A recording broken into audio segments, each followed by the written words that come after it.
Welcome, everyone, and thanks for all of the introductions in the chat as we were getting started here. Brooke, do you want to move on to the next slide?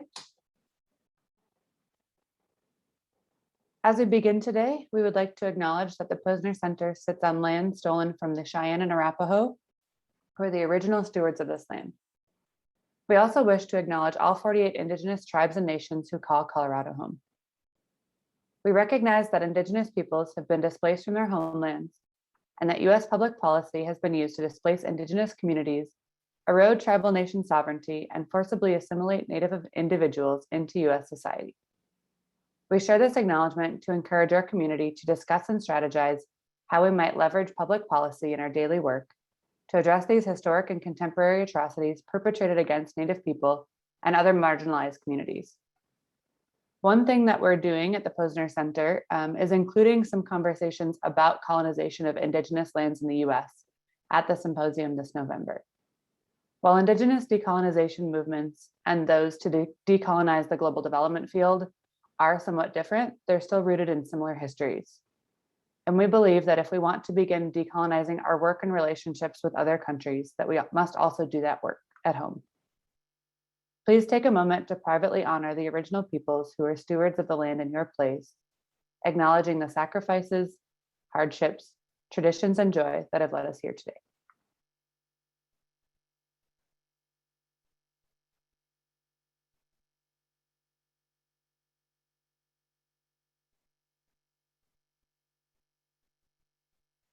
Thank you. Next slide, please. Thank you. So today we'll start with a welcome of our new members and tenants to the Posner Center Community. We'll share some exciting announcements about this year's symposium, share some other program updates, including a new program that we're launching, give an update on our COVID-19 protocols, as well as an update on the state of the Posner Center, while leaving some time to answer any questions that you might have. So with that, I will pass it to Ezzy. Thank you, Lauren. We want to welcome all of our new tenants and returning members who are now tenants. Next slide, please. And let's give, but I want to see everybody's face. So if you don't have your video turned on, please, let's see your beautiful smile this morning. Come on, turn on your video so we can see all your faces and we can see you clapping for everybody. Noble Video Consulting, welcome. The Tropicalist, Twigs & Co., Emma McKay, Gustavo Turquia Gomez, Nivas, who used to be a previous member and is now returning as a tenant, Soccer Without Borders, who was a tenant and a member and is now a tenant again. Thank you, Soccer Without Borders. And New Flyer Connect. Give a huge clap and welcome to our new and returning tenants, new members. Oh, this is a long list, but let's get started. American Pathways University, Anna Stock, Colin Jackson, and if I butcher your names or last names, sorry, that's Ezzy. Arlene Strom, Renessa Kana, Semeng Sam Kevede, and University of Denver Nonprofit Leadership and Global Community Engagement, University College, got that one. Curtis Park Neighborhood Association, Sarco, Salvadoreños Residiendo en Colorado, ECDC, the African Community Center, Arvada Adventist Church, KGSA Foundation, and the Literacy Coalition of Colorado, and last but not least, Chris Allen. Welcome to all of our new members. Let's see all those bright smiles and claps. Back to you, Lauren.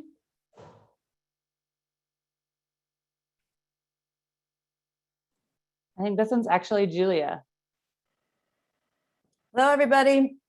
Given that list and all the new tenants and members we've had, and also because, as you all know, one of the most powerful things about the Posner Center is our community, our family, our network that we're all a part of. So we're just going to take a minute and do a little reconnecting with that community. We are growing and changing. Some of that was due to COVID. We've got more global organizations outside the US, part of our community. We've got more local Denver community organizations, a part of our family. We've got global partners around the US who have joined us as members. So it's important that we keep connecting and figuring out who's now in our Posner family. So with this in mind, just for a few minutes, let's break into groups and talk to somebody new, chat. It may be somebody you've just lost touch with. It may be a new tenant or member. You can talk about anything you want to, your garden, your summer, your projects, your work, whatever you want to. There's no test, there's no presentation at the end. Just reconnect or get to know somebody new. So Lauren, can we break into groups of 2 to 3 for 10 minutes? So I ended up chatting with some people that I see quite a bit anyway, but a new tenant. So anyway, I hope you guys reconnected or met somebody new and enjoyed that. Just a couple exciting things about our upcoming symposium that I want to share. First, and maybe most importantly, is the theme around the symposium this year and our commitment to decolonizing development. That's really at the heart of the symposium in 2021. Both for the places that we work and the communities in which we live. Decolonization for us means acknowledging and analyzing the colonial history of those places and their legacies in the global development field and the global development work that we do. The legacies in our organizational practices and policies, and in our individual mindsets and behavior.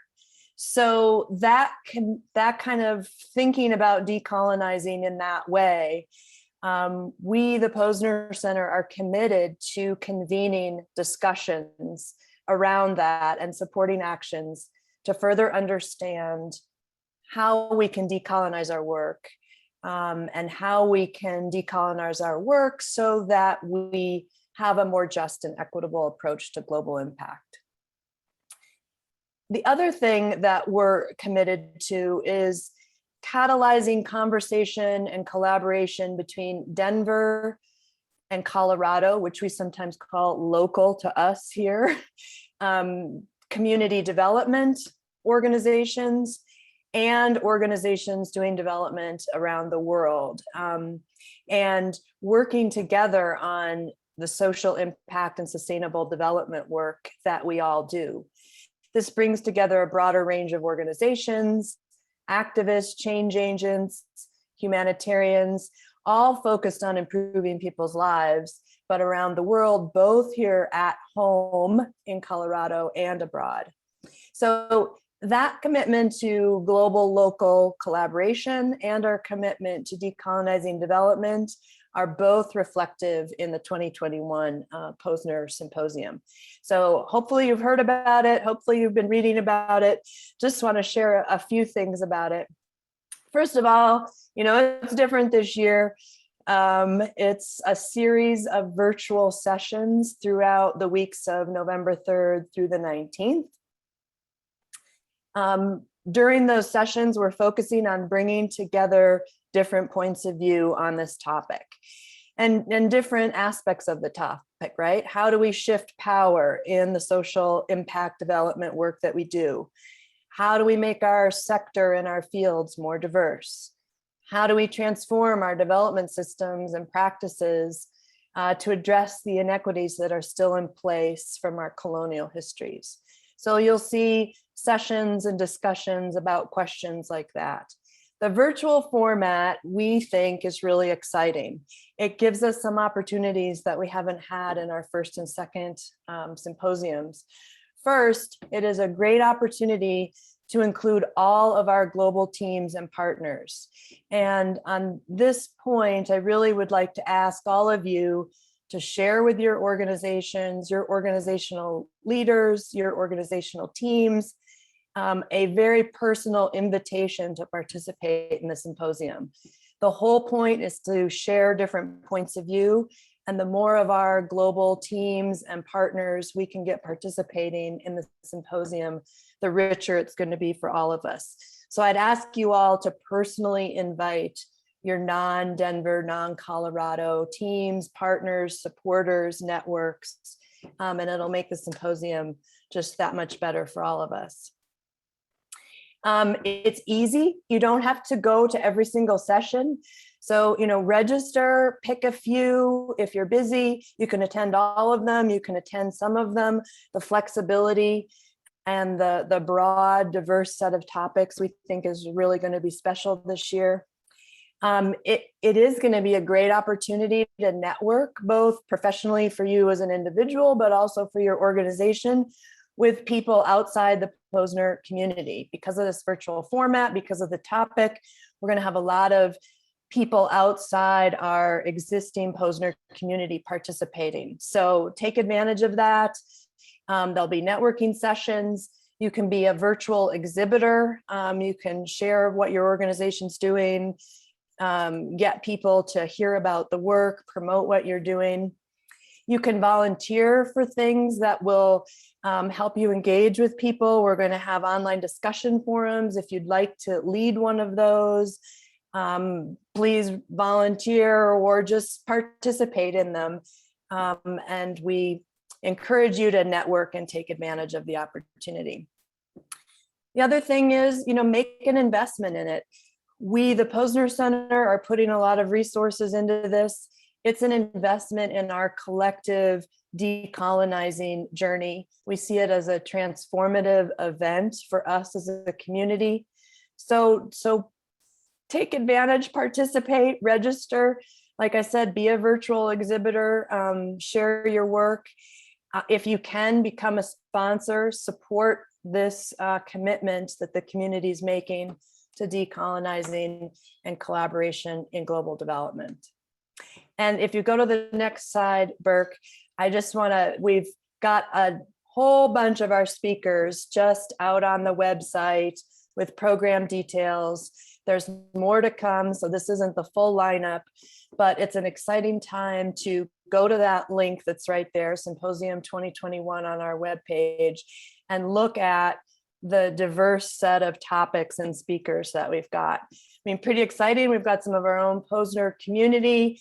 Valeska from EWB in Guatemala is speaking. Karen from Global Seed Savers in the Philippines is speaking. But like I said, a lot of people from outside the Posner community also. Anyway, it's too much to do in a few minutes, but a lot of very interesting topics. And I would encourage you all to go and take a look and register. So with that, when we get to Q&A, we can answer any questions about the symposium that people have, but I'll turn it back to you, Lauren. Thanks, Julia. So in addition to the symposium, we have a lot of other programs going on. Right now, we recently wrapped up our coaching program. The mentoring program is just past the halfway point. Matt Harris and I will be co-facilitating the third session of Leading Sustainable Change based on the adaptive leadership model at the end of this month. And the Praxis program is about to become even more affordable to those of you who are looking to deepen your evaluation practice in your work. Even though registration is not yet open for the next cohorts of each of these programs, I want to get you excited about them anyway by providing a quote from one of the participants in the coaching program. So they said, participating in the coaching program had a very positive impact on me, both personally and professionally. I gained better clarity around my personal goals and strengths and how those could effectively contribute to positive changes in my organization and my role as a leader within our organization. I left the program with a better sense of balance between my personal and professional life, as well as better clarity on how I can have the greatest impact within my role in my organization. I recommend this program to anyone who is willing to be challenged, think critically, and wants to see positive change in themselves and/or their organization. So while I realize it's a little bit unfair to tempt you with that, as the application process won't be opening until early next year, we do have some other programs that you can join in the meantime on decolonizing development, our communities of practice, and a new program, Texalon. If you can go to the next slide, Burke. So first, for our next decolonizing development workshop, this is on diversifying to diversifying to decolonizing to dismantling communications and global development. We are almost completely sold out on this program, but if you haven't yet had a chance to register, there's still a few spots available. So that is on both September 15th and 22nd.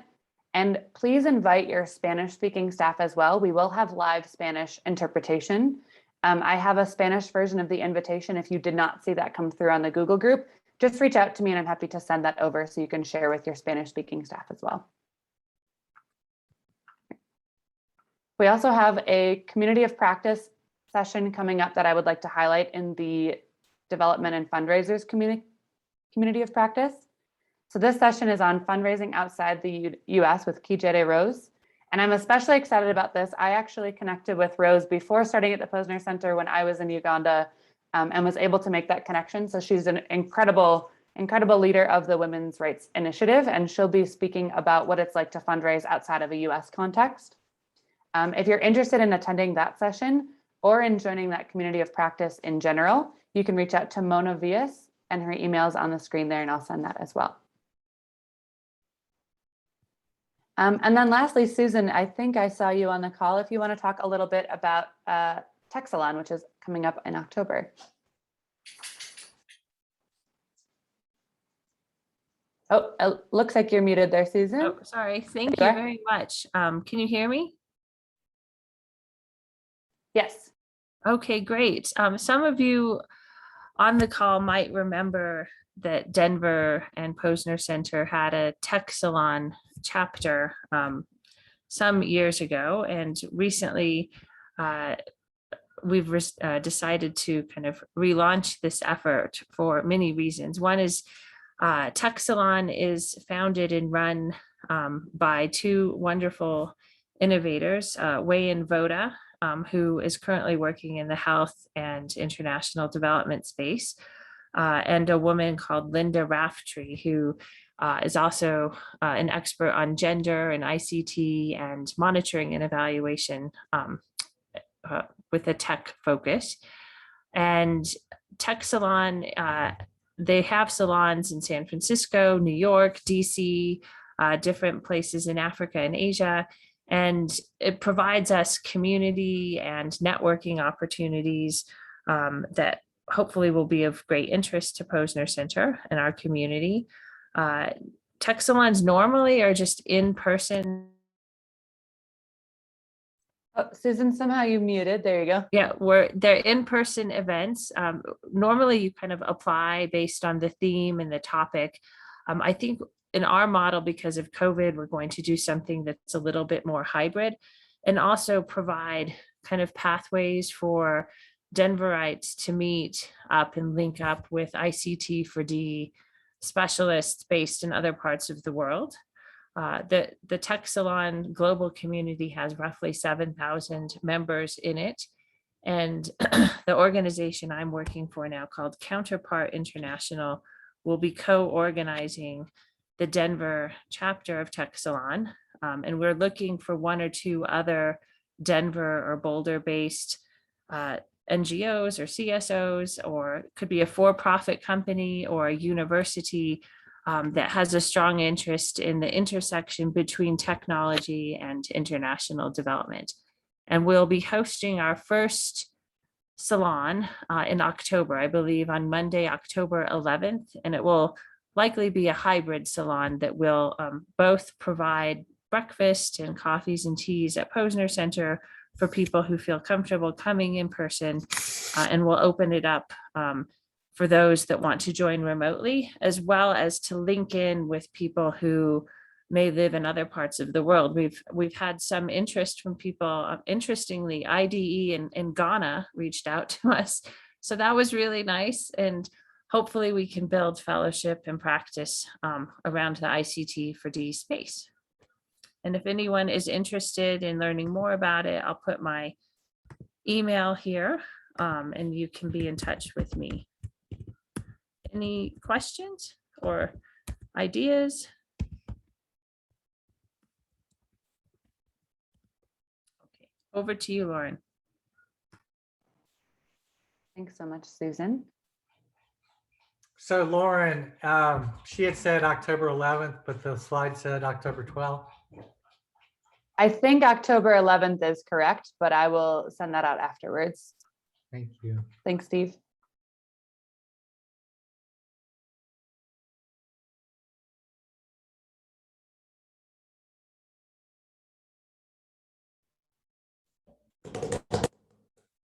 Back to Essie and the most exciting slide of the day, the COVID-19 Delta variant building procedures, because you all love to hear building procedures from me. Why not? Let's bring it. Thank you for the update for the programming, Lauren. This is serious stuff now, so I want to see your serious face, okay? If you haven't turned on your camera, please turn on your camera and put your serious face. Thank you. I really like you guys' serious face. Maybe we should screenshot it. All right, you guys know I can't be serious, but this is serious stuff. We want to give you guys an update. Thumbs up if you received the email about the COVID-19 Delta variant prevention building protocols. Did you guys receive it? Yay? No? Need it again? I'll send it again. All right. Well, as you all know, we know that the COVID-19 Delta variant is more infectious than prior variants, and it can break through to vaccinated individuals, and it can further spread the virus. After reviewing several data and public health experts' recommendations, we all decided as a team that it was best to move forward with this policy. I know it made a couple of people angry. Many of you guys were getting comfortable not wearing the mask or wearing it halfway or hanging in your ear, but we decided that we will make a requirement for face coverings and social distancing for everyone in all indoor shared spaces, regardless of vaccination status. What does indoor spaces mean? Indoor spaces means all the spaces that we have in the building: commons and kitchen area, the corral, classroom, boardroom, conference rooms, bathrooms, lobby, bellroom, hallways, every space. This also includes any indoor shared space events, regardless of whatever time of the day, whether it's a weekend or a weekday, and it doesn't matter the time. Vaccinated individuals can remove their mask indoors, but only when they are alone in a room, or if you're able to maintain 10 feet of social distancing. So let's put, for example, if you're in a flex room, if you're one person in there, you can remove your mask. The moment that second person steps in, unless you can maintain 10 feet, you can remove it, but the flex rooms are quite small. So then that means both of you need to put on your mask. Tenants manage their own enclosed office spaces. Like I said, if you need me to send the policy, I'll be happy to send it again. Masks are not required outdoors, at the picnic benches, but social distancing is recommended. Why do we do this? It's really important for us to keep our community safe. In order for us to continue to operate and office a safe building, we want to make sure that everyone coming in through that door is safe, feels comfortable coming and working out of the space. Also, one thing that you guys don't know or might know is that we have non-vaccinated still, and some of us are immunocompromised folks in the building who need to have extra love, extra hug, extra love, but also extra protection. Also, one other reason why we decided to move forward with this policy is we have kids that come and visit the building. We have small children, but we also have teenagers who come and work out of the space, and they do remote classes because they might not have access to internet at home. And so they're working out of the Posner Center. So in order for us to keep everyone, including the non-vaccinated, immunocompromised folks, children, kids that are visiting our space, including everyone who is either vaccinated or unvaccinated, we want to make sure that we keep our building safe. And this is the reason why we decided to move forward with the COVID-19 Delta variant prevention policy. If you guys have any questions or any other suggestions, please feel free to follow up with me. Just as you know, we're getting ready to do, and then many of us are getting ready to get our booster shots. So if you haven't signed up yet and you fall into any of those categories, Please sign up, get your vaccine. Just keep all the community safe. That's all I can say. Wear a mask unless you can maintain 10 feet social distancing or unless you're alone in a room. Thumbs up if you like it. Subscribe on the button. Back to you, Lauren. Thanks, Ezzy. If you don't know, I'm Bert Fishburne. I'm the executive director of Posner Center, and I want to give you a brief update on our overall status and share some important news. This time last year, frankly, we were in trouble. The building had emptied out. We weren't doing well with other revenue streams, and the future wasn't looking that bright. We haven't exactly done a 180, but we are financially stable. We are looking towards the future. Those of you in the building know the building is filling up again, and we're in good shape, and we plan on being around for a long time. Some of you may have seen a sign outside the building. We've engaged a commercial broker to help us fill some of our vacant spaces. That's what that sign is about. We are virtually full, but we do have some seats in the corral that are also actually quickly filling up. There may be future opportunities for larger tenants. So if you know of anyone or your own organization is interested in tenant space, please come contact us. We'd love to talk to you about both what we have available and future opportunities. We're looking forward to the symposium. That is a bit of the revenue stream for us. We have other ideas about raising revenue. We still, like a lot of nonprofit organizations in this space, have challenges in our own fundraising efforts. But we rely on this building as being central to our business model, which is why you see the focus on it. Regardless, and I've said this many times in town halls and other settings, we are more than the building. We want to grow our global community. We have more and more global staff joining the community, which we love to see. And on the other end, we have more and more local and community development organizations not only becoming members, but becoming tenants. And that's a direction that we want to go. So we wanted to build a community, both from a building standpoint and virtually, and both globally and locally. We think that's the future of the Posner Center, and we're excited about that direction. The important news I want to share with you is with regard to the building. Many of you know that we leased this building from the Denver Housing Authority, DHA. DHA is a quasi-governmental organization. They are not part of the city government, but have a board appointed by the city government and more responsible to the U.S. Department of Housing and Urban Development. We're kind of a strange building for them to own. So that's one thing you need to understand. We are 8 years into a 10-year lease with them, with a 5-year option to renew. And all that means is that we've got a couple more years in the building, plus an option to extend till 2028. So the takeaway is we're not going anywhere unless we want to until 2028.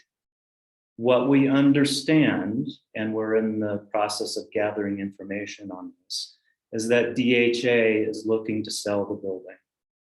Now, From their point of view, you can probably understand why they'd want to do that. They are an organization that is supposed to provide low-income, affordable housing for Metro Denver, and we are not either of those. So they may be looking at their available assets and trying to build more low-income and affordable housing in Denver. So we understand that they are looking at or assessing this asset, the Posner Center building, with a view towards selling the building. So we are now talking to lots of people, gathering information. We'll eventually sit down with DHA and figure out what it is they want and when they want it. But undoubtedly, this information is going to get out into the community, and I really want to be as transparent and open about all of this as we can and answer your questions as best we can, knowing that we're in the very early stages of this and there's a lot we don't know yet.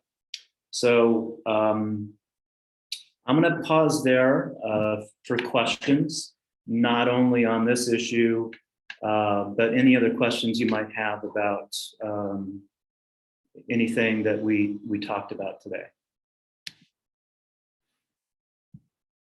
And either unmute or share and chat, and we'll try to track those as best we can. First up from Ellen, is the center considering buying the property? Yes, we're looking at all available options. You may know we're not the only tenant in this entire building. We share this building with Denver Urban Gardens. They have their own lease with DHA. And so we're proceeding in partnership with Denver Urban Gardens on this issue. So there's lots of different options that could be on the table, including buying the building, co-buying the building with Denver Urban Gardens and other organizations.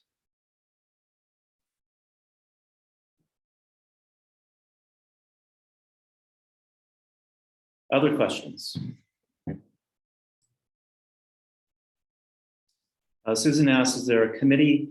Right now, we're having the Posner Center leadership and Doug, Denver Urban Gardens leadership, engaged in information gathering. I would assume at some point we'll engage a much broader community working group or committee to help us figure out what our options are.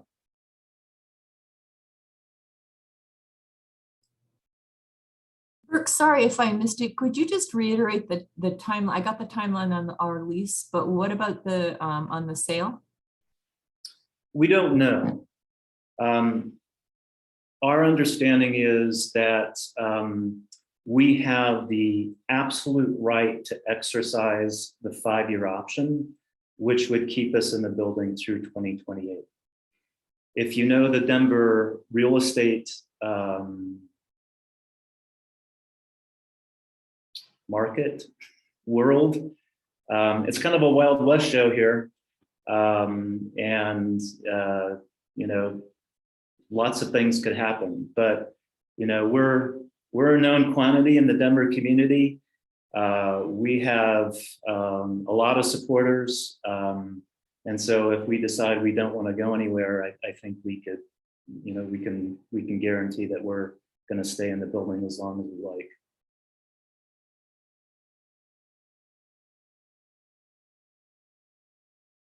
Other questions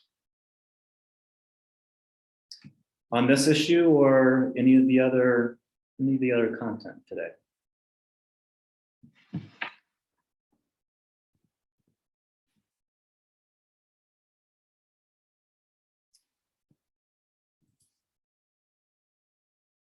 Seeing none, I do intend to share updates as we get them, as we make progress on this issue.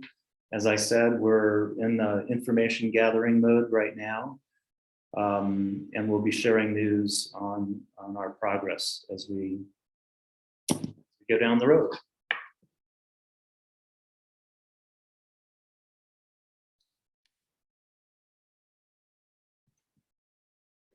We're going to wrap up with a short slideshow. Stick around after that if you want to say your goodbyes. It's about a 4 or 5 minute slideshow just to kind of share some memories with you all. Hopefully you'll find it fun, enjoyable. So, hold on just a sec.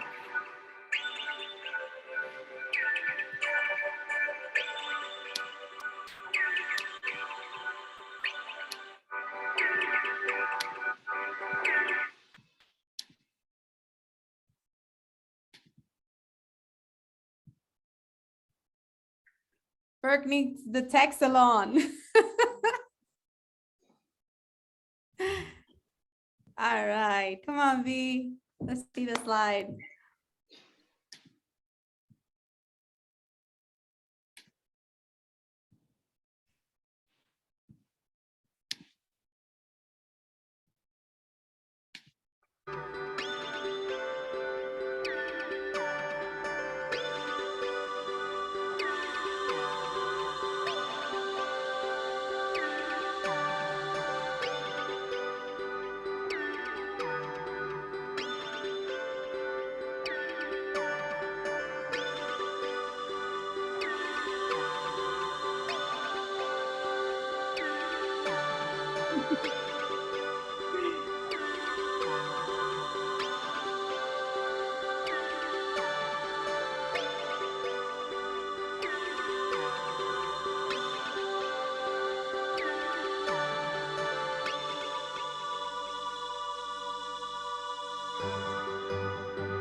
Thanks, everyone. Hope you enjoyed that. Nice job. Lauren, back to you to wrap it up. That's it. But thank you everybody for coming. Great to see all of your faces. And I'll send out the recording and everything else. And really just happy to have all of you as part of the Posner Center community. So thanks everyone.